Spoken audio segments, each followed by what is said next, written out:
para não condicionar a estratégia à estrutura, e sim o contrário. Não é a estratégia que tem que seguir a estrutura, é a estrutura que tem que seguir a estratégia.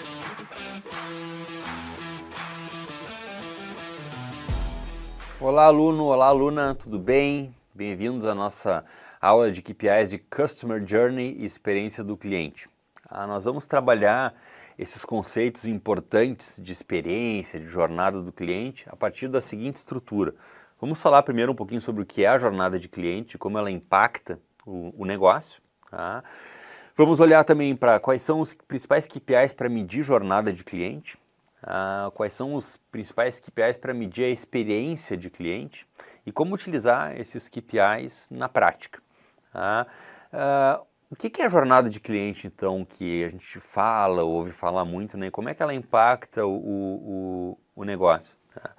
Jornada de cliente, até a própria experiência que a gente entrega ao longo dessa jornada, né, tem muito a ver com o que um antigo presidente da SAS, empresa aérea, dizia, né, que existem momentos da verdade. Tá? Existem vários momentos na relação cliente-empresa, numa jornada de compra, que a gente chama de momentos da verdade. São momentos em que o cliente forma uma opinião sobre o nosso produto, sobre o nosso serviço, sobre o nosso atendimento. Né?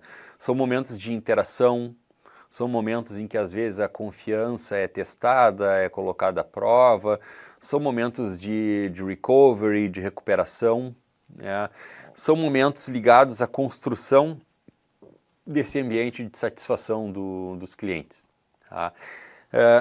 Existem várias pesquisas, esse tema da satisfação do cliente, da jornada do cliente, ele é muito encantador, tem várias experiências, várias maneiras de medir isso, dos quais nós vamos falar. A tecnologia ela evoluiu muito nesse sentido, né? Então, por exemplo, hoje tem tecnologia para ser praticamente preditivo, né? Olhando para uma base de dados de uma empresa, ou de um negócio, de um banco, de um hotel. Vamos pegar um banco, por exemplo, eu posso olhar uma base de clientes, eu posso olhar determinado produto e eu posso inferir, né, durante os próximos meses, anos, décadas, o quanto aquele cliente vai me gerar de lucratividade, tá? Por perfil, por algoritmo, por inteligência artificial. Então, essa área ela vem crescendo muito e ela tem muitas aplicações bacanas e interessantes. Tá? E quando a gente pensa em jornada de cliente, em satisfação de clientes, né, existem estudos até que mostram, olha que interessante, que quando um cliente tem uma experiência ruim com uma empresa, mas ele recebe uma recuperação daquilo por parte da empresa, né, a empresa assume o erro, pede desculpa, refaz a conexão com o cliente e aquela experiência ela se torna uma nova experiência, o grau de satisfação que o cliente vai ter tende a ser mais alto do que ele teria se simplesmente tivesse sido atendido por aquela empresa em primeiro lugar e nada tivesse acontecido. O que, por outro lado, é uma pegadinha, né, porque isso já apareceu em congressos de marketing, eu já li papers a respeito disso. Por um lado é uma pegadinha, porque a gente não pode querer tratar mal o cliente para depois tratar bem, né? E essa empresa ela perde brand equity, ela perde confiança como um todo e ela desaparece. Tá? Então tem várias coisas muito interessantes, vários pressupostos bacanas para a gente falar de cliente, entender o impacto da jornada do cliente na lealdade à marca, na recomendação da marca, às vezes na própria arquitetura de uma loja, de um ponto de venda. É muito, muito, muito bacana. Né? Tem pesquisas que chegam a dizer que em alguns segmentos, mais de 80% dos consumidores seriam dispostos a pagar mais para ter uma experiência melhor. Né? E aqui eu não estou segmentando por grau de socioeconômico ou de renda de clientes, né? Eu estou falando que a experiência ela pode gerar uma receita melhor, embora isso seja algo tão subjetivo, né, que a gente precisa entender, bom, quais são os KPIs que existem para medir jornada de cliente, para medir impacto com a empresa, para medir relacionamento com a marca, quando algo é tão assim subjetivo. Tá?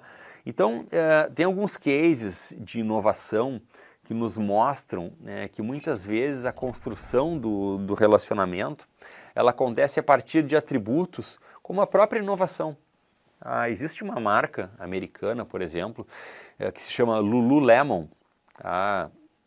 Curiosamente, a pessoa que criou essa empresa pesquisou, né, que quanto mais L's tivessem no nome, numa marca americana, mais autenticamente americana ela seria, porque existia nos anos 80 uma competição grande entre Estados Unidos e Japão, e se viu que os japoneses tinham mais dificuldade de pronunciar o L no seu vocabulário, então, olha que incrível, né? Uma marca que tivesse mais L seria mais ligadas com o imaginário lá da cultura americana. Mas eu trago o case dessa marca muito pela questão do posicionamento dela e de quanto a jornada de cliente tem a ver com isso. Essa é uma marca que hoje, por exemplo, você compra um calçado dessa marca numa loja e você pode ficar 30 dias usando o calçado, e se você não gosta, não se adapta ou de alguma maneira não quer mais aquele calçado, você devolve, tem o seu dinheiro de volta, sem nenhum desconto, mesmo tendo usado 30 dias um produto. Então tem várias coisas interessantes desse case, tá? Mas eu acho que é interessante falar que esse case ele gerou um relacionamento a partir de um pioneirismo, de uma inovação grande que essa marca colocou, porque essa foi a primeira marca nos Estados Unidos que criou roupas para o segmento atlético. Ela criou um segmento chamado athleisure, que é o athletic mais leisure, né? O lazer junto com o atlético. E o que ela buscou? Ela buscou uma mudança de paradigma. Porque nos anos 90, até os anos 90, quando você ia para uma academia de ginástica nos Estados Unidos, para uma musculação, para um fitness, você escolhia a roupa mais surrada que você tinha para usar. Uma bermuda jeans, que era uma calça rasgada que você transformou em bermuda, uma camiseta antiga, ou uma camiseta que você ganhou lá na promoção num aniversário, numa festa de uma empresa, numa feira, enfim, você suar na academia.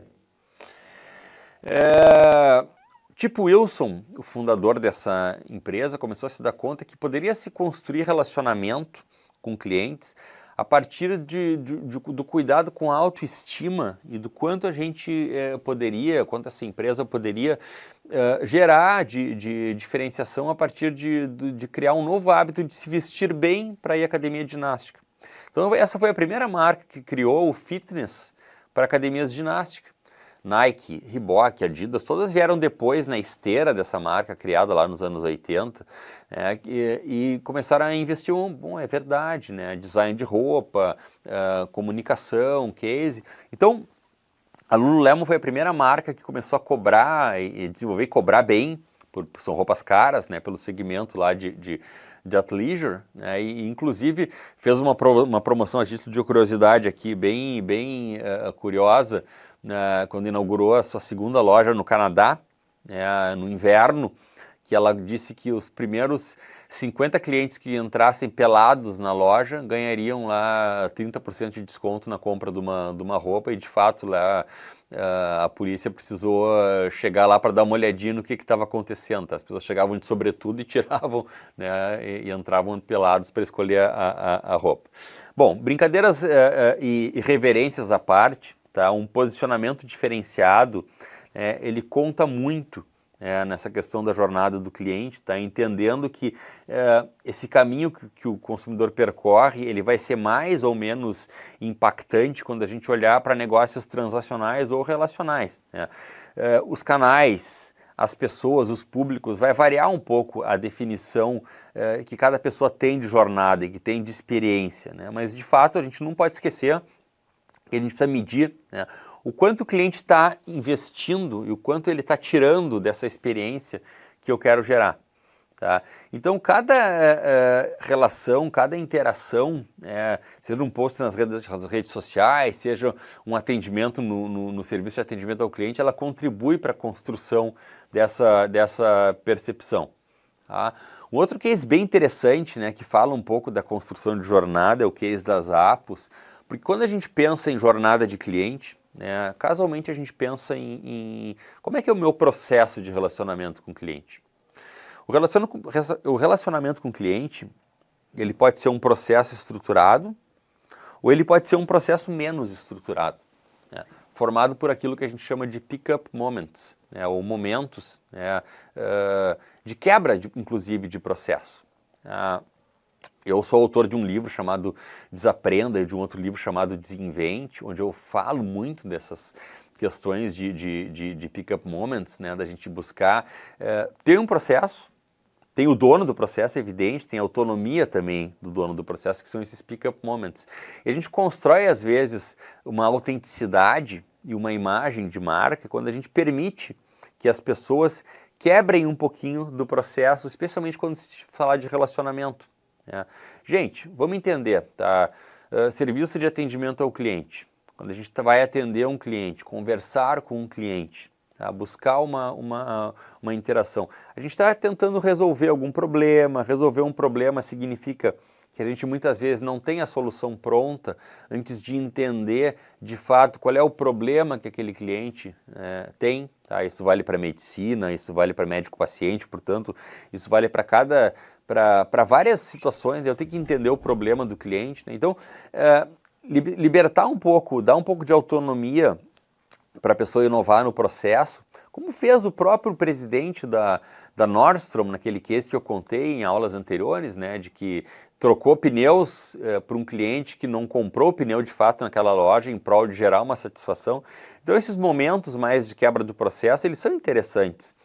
E tem uma empresa chamada Zappos, que é um varejista online de calçados americanos, tá? Uma marca criada em Las Vegas, que conta uma história muito interessante. Olha só que curioso, que quando em determinado momento, em determinada vez, um cliente ligou para o call center das Zappos por engano, pois queria estar, na verdade, ligando para uma pizzaria, mas ligou para o call center das Zappos, e o operador atendeu Zappos, aí não é da pizzaria, perguntou a pessoa. E o sujeito das Zappos, que teve uma presença de espírito rápida ali, disse, não, aqui é das Zappos. Mas que pizza o senhor costuma pedir? Qual é o seu endereço? E aí ele mesmo encomendou 2 pizzas e mandou para casa do cliente, né, com um budget de pick-up moments. Olha que interessante, né? Isso é uma cultura que eu estou falando para vocês numa aula digital de pós-graduação, né? Porque alguém teve um brainstorming de permitir que uma pessoa tivesse um feeling de quebrar um pouquinho ali um determinado processo. Tá? Então, quais são os principais KPIs que a gente vai medir nessa jornada encantadora e bacana, e que é a jornada do cliente, e que é o tempo com o qual o cliente fica junto ali com a nossa empresa? Tá? Então, cada etapa do funil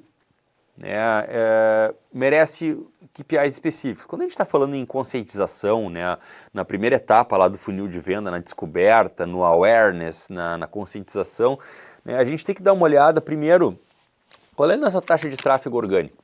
Né? Quantas pessoas estão descobrindo a nossa marca? Né? Segundo, qual é o nosso CTR, nosso Click-Through Rate, né, que avalia o desempenho de anúncios e campanhas? Quando a gente entra na etapa 2 de consideração, né, qual é a minha taxa de conversão de leads? Qual é o meu custo por lead? Quanto está me custando e quanto eu estou conseguindo converter pessoas que conhecem para passar a considerar? E isso é evidente. Primeiro tem que gerar o conhecimento, para depois poder gerar a consideração, né, para depois poder gerar a compra. E aí eu estou, obviamente, tendo que olhar para a minha taxa de conversão. Qual é a minha eficiência em transformar leads em clientes? Aí é que eu vou começar a entrar mais a fundo na questão do relacionamento, na fidelização, na lealdade. Quer dizer, qual é a minha taxa de retenção? Qual é o meu percentual de clientes que continuam comprando?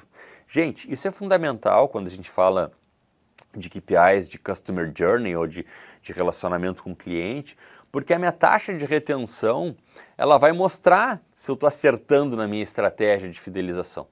A taxa de retenção de um negócio que é de componente relacional, por exemplo, na empresa de TV a cabo, de TV por assinatura, de plano de saúde, um clube de futebol, a minha taxa de retenção, ou seja, o quanto eu mantenho de consumidores que continuam pagando a mensalidade de cada mês, é uma nova compra, né? Um novo pagamento ali, um novo débito no cartão de crédito do cliente, um novo crédito ali sem sem significar uma ruptura, significa uma nova venda. Então, cada venda nova que eu estou fazendo ali está me aumentando a fidelização e a minha lealdade. Né? Então, eu tenho que saber monitorar isso, eu tenho que saber também o quanto da minha experiência vai aumentar ou vai diminuir a minha fidelização.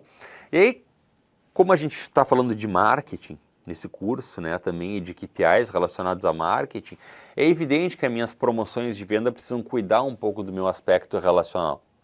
Porque digamos que eu tenho um cliente que consome há 10 anos o produto de uma empresa e paga uma mensalidade X, mas aí eu lanço uma promoção de vendas com uma mensalidade mais barata do que aquele cliente está pagando. Meu cliente há 10 anos. O meu KPI tem que mostrar que a minha base de clientes X, que paga tanto, pode ser impactado por uma ação promocional, ou essa ação precisa ser melhor pensada, ou esse cliente precisa receber o desconto no mesmo período de tempo. Né? Então são KPIs que a gente precisa estar, evidentemente, pensando. Depois que eu percorri o funil em termos de consciência, em termos de consideração, em termos de compra, em termos de fidelização, aí eu posso entrar num estágio adicional, que é esse que a gente chama de defensores da marca. Tá bom, esse meu cliente já é fiel, ele já continua comprando de mim, mas que tal eu transformar ele num cliente que recomenda mais, num cliente que defende a marca? Mas o que é um cliente que defende a marca? O que é um cliente que vai lá pegar um microfone na rua e falar bem da marca? Não, não é isso.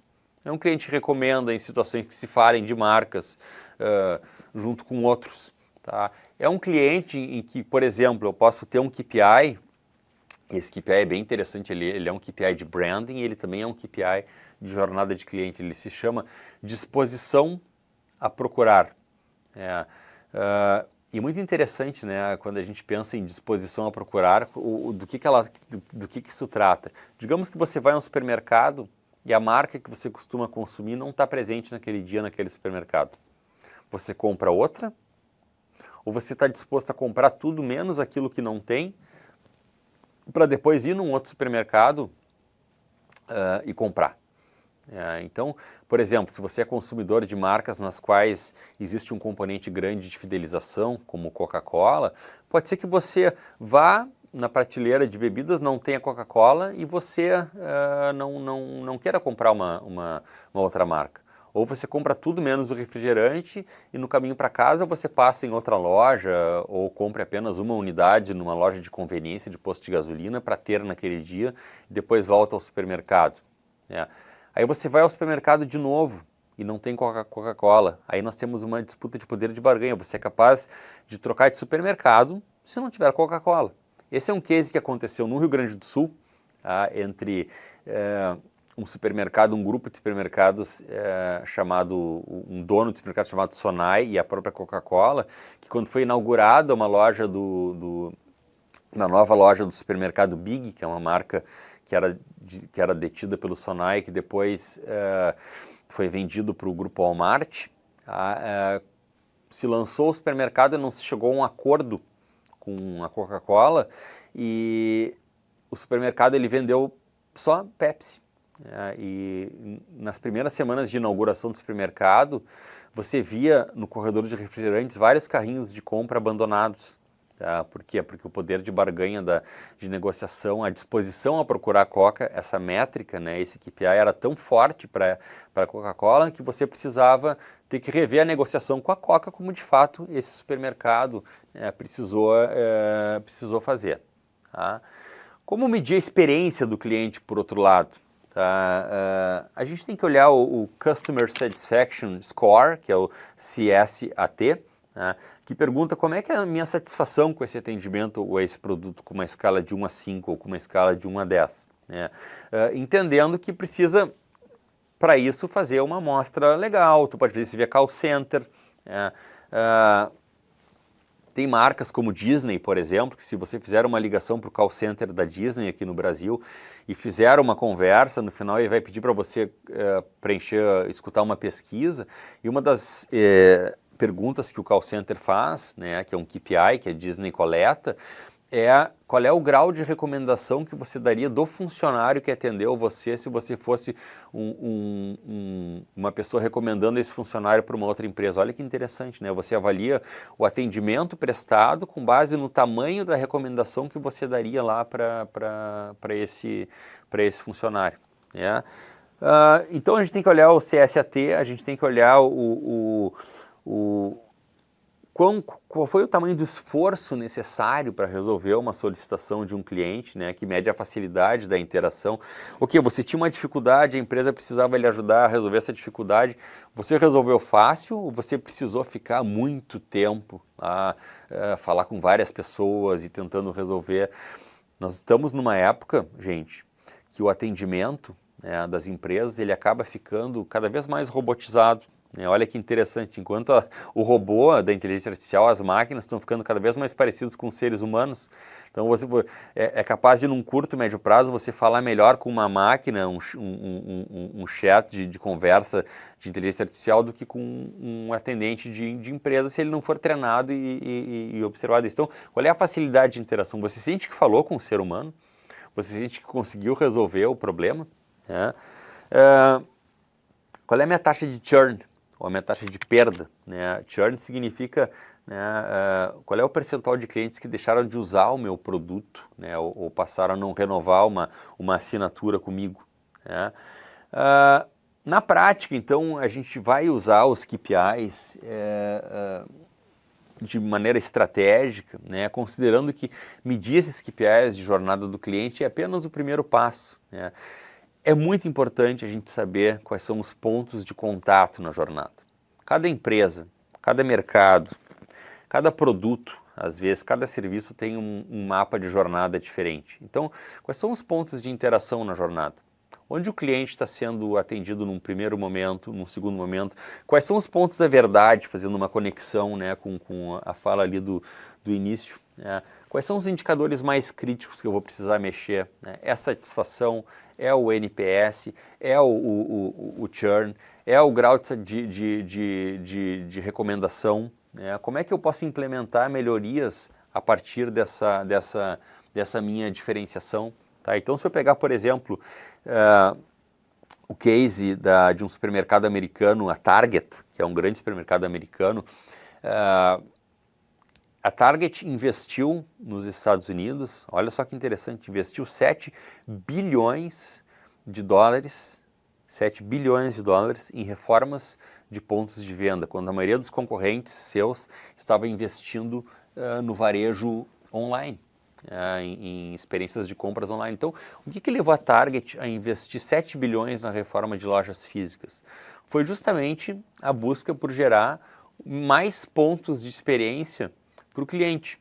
Então a Target primeiro ela tentou entrar no mercado canadense, a entrada da Target no mercado canadense acabou sendo uma entrada muito atrapalhada. A Target não escolheu bons pontos de venda, os canadenses já tinham uma rede de supermercados nas quais eles eram, a qual eles eram muito fidelizados, né? E a Target se deu conta que não estava conseguindo repetir no Canadá a mesma experiência de compra que ela repetia nos Estados Unidos. Então ela decidiu que ela, olhando o KPI de experiência do cliente, que ela precisava se desfazer da sua entrada no Canadá. Mas como que eu vou desinvestir, né, quando a gente já botou lá muita estrutura?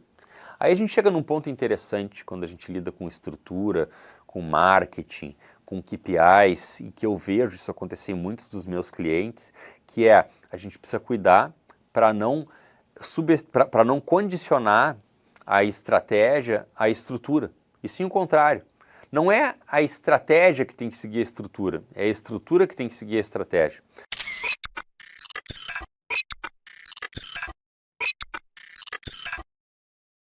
Então eu já tive casos, por exemplo, de clientes meus de planejamento estratégico, onde a gente viu que não fazia sentido continuar com uma determinada linha de produtos, estou falando aqui de montadora de ônibus.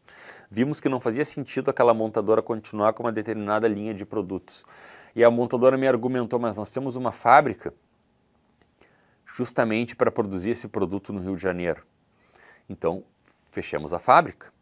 A gente não precisa manter uma fábrica aberta, uma estrutura funcionando, a gente precisa manter um produto para justificar uma estrutura, tem que ser o contrário. E foi o que a Target fez. A Target, ela fechou as lojas no Canadá, abriu novas lojas, reformou lojas nos Estados Unidos, investindo 7 bilhões, e aí fez a análise do KPI de geração de experiência e criou pontos de experiência na própria loja. Ela entendeu que se ela incrementasse a experiência física e colocasse, por exemplo, um Starbucks dentro de cada loja da Target, a pessoa que comprasse no online, porque existe essa preocupação do varejo cada vez mais de ser omnichannel, né? Então a pessoa que comprasse no online, mas pudesse depois ir até a loja, ter uma experiência de compra na loja e parar depois para tomar um café ali no Starbucks, ela estaria tendo um ponto positivo na interação, na sua jornada, que antes disso não tinha, porque não tinha esses pontos de experiência pensados lá na própria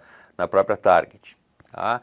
Então, a experiência de cliente, ela nos mostra que a gente precisa considerar a jornada como o mapa-chave dessa experiência. Tá? A jornada é o caminho que o cliente percorre, desde o momento em que ele fica sabendo que o meu produto existe, até o momento que ele vai se tornar alguém que recomenda a minha marca ou que fala mal da minha marca. Tá? A teoria de marketing fala, e isso é uma teoria criada por um dos grandes mestres de marketing, que é o Philip Kotler, nos fala que é muito mais caro captar um cliente do que manter um cliente, ou seja, manter um cliente é mais barato do que captar um cliente, porque para captar eu estou investindo, eu estou considerando o custo de captação, custo de venda, custo de geração do lead, o custo do anúncio, né, KPIs que a gente já viu aqui em outras aulas nossas, enquanto que para manter um cliente eu preciso estar focado aí sim em investir na sua manutenção, na sua experiência positiva, e alguém que já conhece a minha marca é mais fácil de fidelizar do que alguém que ainda não conhece. Então vimos hoje a importância disso, tá? Discutimos os KPIs essenciais para isso e como adaptar esses KPIs em diferentes etapas do funil. Tá? Provoco vocês a buscar dentro da experiência de vocês, de empresas que vocês trabalham ou de empresas nas quais vocês atuam, até admiram, busquem um exemplo de empresa e mapeiem a jornada do cliente, né? Mapeiem os principais pontos dessa jornada. Aqui a gente tem um ponto X, aqui a gente tem um ponto Y de interação, e quais são os KPIs que vocês vão medir ao longo de cada uma dessas etapas da jornada, tá? Compartilhem essas ideias com pessoas que vocês conhecem, com colegas de vocês do curso, tragam essas discussões, porque tem muito para aprender na visão prática que a gente tem ali do entendimento da nossa jornada de compra de marcas, que a gente até às vezes admira, né, e quer entender um pouquinho mais. Tá? Então, medir jornada de cliente não é só sobre números, é entender como a gente pode criar conexões mais profundas e mais significativas, como fez a Zappos, como fez a Nordstrom, como fez a Target, certo? E a gente se vê então na próxima aula, onde a gente vai falar um pouco mais atentamente sobre análises e relatórios de KPIs. Tá? Até lá, gente. Obrigado.